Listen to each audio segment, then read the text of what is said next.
There is a moment when everything you built is hit by lightning and the life you recognize splits open. Divorce, the email that ends your job, a loss that rips the floorboards from under your feet. This is the tower moment. You are here because it hurts and because you sense there is more than pain happening right now. You fear losing control and you feel judged by eyes you cannot see. But the worst pressure is the voice that says, keep it together or you are nothing. If you ignore this, you will rebuild the same fragile tower again, only higher and thinner, and the next storm will take more than bricks when it falls. If you rush to fix, numb, or prove, you will be controlled by the very thing you are trying to outrun, your panicked ego. You are not here to be punished. You are here to see what could never be seen while the walls were up. Listen closely. Collapse is not the end of you. It is the end of who you had to be to survive. Now the stakes are simple and severe. If you do not turn toward this, your future relationships and work will be scripted by the old fear.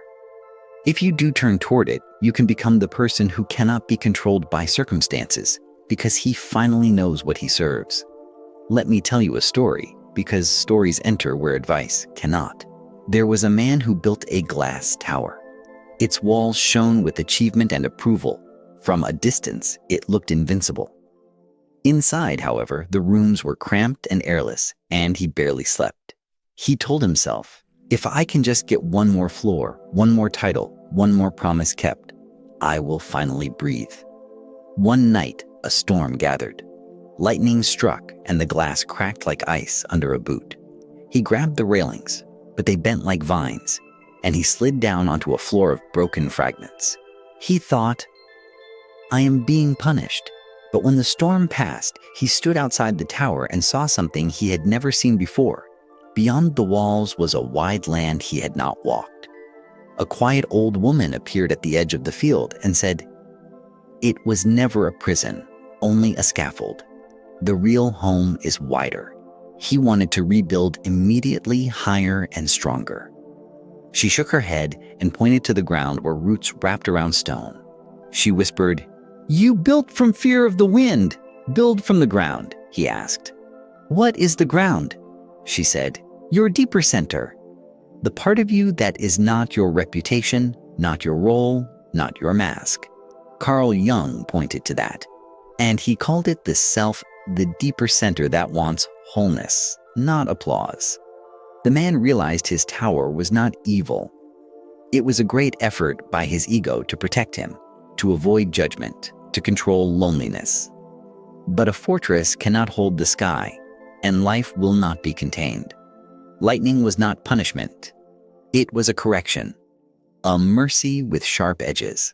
The old woman told him, you can cling to shards and bleed, or you can open your hand. He looked at his bleeding palms and finally released. Every step he took away from the ruin felt like betrayal of his old self, and yet also like relief. He asked, how do I live without the tower? She said, you do not live without it. You learn from it. Then you build something different, low, honest, and alive. He sat on the grass, trembling, and realized the true source of his fear. Not loss, but emptiness. What he called control had been a way to avoid the quiet where truth speaks. Here is the why. When life collapses, the parts of you that were built on fear are revealed, and the parts built on truth survive. If you rebuild from panic, you will keep letting fear run your plans, and fear is a terrible architect.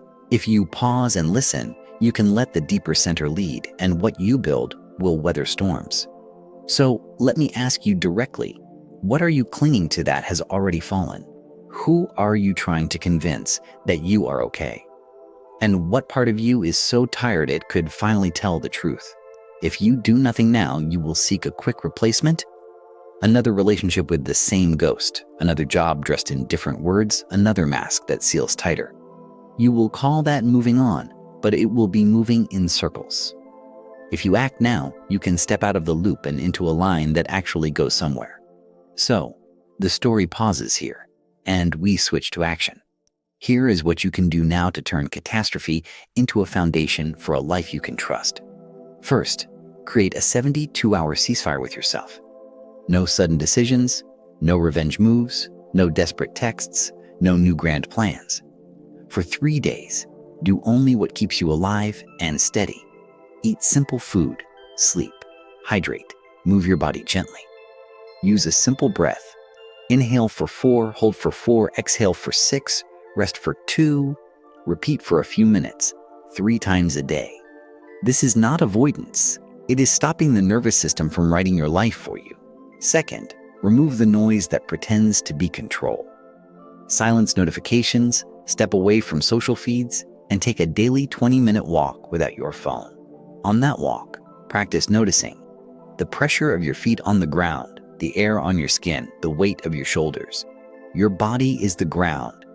Your thoughts are the weather. Third, map the ruins honestly. Ask 3 questions. What collapsed? What was already broken before it fell? What did not break at all? Write your answers if you can, or say them out loud in a quiet room. You are looking for the pieces that belong to you and the pieces that do not. Fourth, expose the hidden deals you made to feel safe. Examples: if I keep everyone happy, I will not be left. If I never show doubt, I will not be judged. If I overwork, I will not be fired. These deals were how your ego tried to control the world. Thank it, and then retire it from the job of running your life. Fifth, create a private ritual of surrender that is safe and simple. Close your eyes and picture the tower that fell. Visualize taking 3 heavy stones labeled with your false deals and dropping them into a deep lake. Watch the ripples fade and sit until you feel your breath slow. Sixth, define one boundary that protects your recovery from control and panic. A boundary is not a wall. It is a clear path for your energy. I am not available for late-night arguments. I will not check email after 7 p.m. Choose one boundary you can keep this week and keep it. Seventh, make one promise to yourself so small you cannot fail. Examples: drink water before coffee, 5 minutes of stretching, 3 lines of gratitude before sleep. Each kept promise is a new brick set in the foundation of trust. Eighth, recruit one honest witness. Call someone who can hold space without fixing you and say the sentence, "I need support." Being seen by one safe person ends the tyranny of isolation. Ninth, design a small exposure to the fear of judgment. Name one truth you are ready to say to the right person, or one action you are ready to take without explaining yourself. Do it, and afterward, sit with the fact that you survived the silence that followed. 10th, ask daily, what is mine to carry today, and what is not? Your ego will try to carry the world to stay in control. Your deeper center carries only what is truly yours. 11th, choose 3 values that will guide your rebuild, for example, truth, steadiness, and service. Test every new commitment against them. Does this align with truth, with steadiness, with service? If not, it is another tower in disguise. 12th, build low and honest. Prioritize foundation over facade. Sleep, nourishment, movement, quiet time, meaningful work, quality relationship with yourself. Then add framing, skill building, steady relationships, service to others larger than your own story. Leave openings for play and curiosity because they bring in fresh air. Install a lightning rod, humility. Humility is the part of you that says, I am strong and I am human, and storms will come again. Now, there will be days you feel the urge to sprint back to what you know. When that happens, use this. Stop. See. Say step. Stop. Pause for 60 seconds. See. Notice what feeling is driving you. Fear, shame, loneliness, anger. Say. Name it softly out loud to yourself. Step.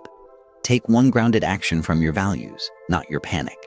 You are not trying to become unbreakable. You are becoming someone who can rebuild without lying to himself. Jung wrote about becoming whole instead of perfect. This is your path now. Let's return to the man and his broken tower, because the story is not finished. He learned to set camp near the river, and each day he gathered materials with patience. He met others who had lost towers and were building low too. He felt judgment from those still high above in their glass. It stung until he remembered they were living with the same fear he once carried. On a winter night, A storm returned, and his small home trembled. He feared collapse again, but the structure flexed and held because it was built on ground, not on fear. He did not control the storm. He did not need to. He remembered the old woman and understood. Control had been a thin blanket against the night. Presence was a fire. Ask yourself now, do you want a thin blanket or do you want a fire? If you choose the fire, you must feed it daily with honest wood, not glossy illusions. That means regular silence, physical care, values-first decisions, and service beyond your own name. Service is not self-erasure, it is placing your strength where it meets the world's need. The fear of being controlled fades when you become a person who chooses what he stands for and acts accordingly. Loneliness softens when you show up real and allow yourself to be seen in small ways repeatedly. Judgment loses its teeth when you accept that others are allowed to misunderstand you while you remain steady. You may be asking, how long does this rebuilding take? It takes as long as honesty requires and as long as your old habits last. But you will feel progress quickly if your steps are daily and small. There will be days you will grieve what might have been. Grieve fully. Tears are part of construction here. There will be days you will laugh at small joys that used to slip past unnoticed. Let laughter be proof that your nervous system is loosening its grip. And there will be days you will be tempted to call the storm back because quiet can feel unfamiliar. Resist that. Learn to sit with peace until it feels like home. Let me give you a morning practice that cements this new life. Upon waking, sit for 5 minutes with your feet on the ground and breathe the 4-4-6-2 breath. Ask, what is mine today? Name 3 actions that serve your values and your well-being. Commit to one difficult conversation or one quiet act of self-respect. In the evening, review with compassion. What did I learn? What can I release? What will I try tomorrow? Compassion does not remove responsibility, it makes responsibility sustainable. Now, address the fear of being controlled directly. Make a list of the 5 places you often give away your agency: at work, with a partner, with family, with devices, with money. For each, choose one behavior that returns choice to you. Clear boundaries, delayed responses, budgets, honest statements, time limits. Practice these small returns daily. They are the opposite of trying to control others. Freedom is not getting your way. Freedom is not being owned by your fear. Remember Jung's insight. What you resist persists. What you accept transforms. Acceptance is not passivity.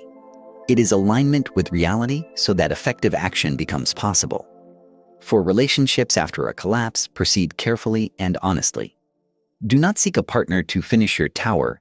Invite companionship to walk the open land. Tell the truth about what you are healing and what you cannot offer yet. This is how trust begins. At work, after a firing, rebuild as a craftsman, not a performer. Choose competence, service, and learning over image, applause, and speed. Let your results speak while your ego takes a seat. If grief from loss sits like a stone in your chest, give it specific time and place each day. Sit with it for 10 minutes, breathe, and say what cannot be said anywhere else. When time is up, stand and re-enter your life. Grief deserves a room, not the whole house. Anticipate the anniversary storms. On those days, lighten your schedule, extend compassion, and increase grounding. Prepare in advance. A friend to call, a walk to take, a meal that nourishes. If anger surges, channel it into movement and creation.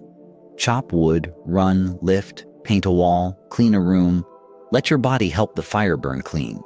If shame whispers that you are broken, answer it with facts, not fantasies. Fact, you survived. Fact, you are learning. Fact, you are taking action. Shame cannot stand in the presence of specific truth. When you catch yourself longing for the old tower, ask, what did it give me? What did it cost me? Then ask, can I meet the real need in a healthier way? This is how you avoid replacing one cage with another. As your new life takes shape, watch for quiet joy, the feeling of being aligned with yourself. You will notice you need fewer explanations, fewer defenses, fewer please like me gestures. You will be less controlled by moods and more guided by principles. You will choose the longer road because it's true, not because it looks impressive. You will feel loneliness, but it will not define you. It will pass through like weather across a steady landscape. You will meet judgment with an inner nod. I see your opinion, but I answer to something deeper. When you look back, you will not wish for the lightning to return, but you will be grateful that it came when it did. You will understand that collapse cleared what pretending could not. And you will become a person who can sit with another in their storm without trying to control it. This is how you break the cycle of being controlled, by becoming someone who does not flee your own truth. Before we close, let's anchor your plan for the next 7 days. Day 1. 72-hour ceasefire begins.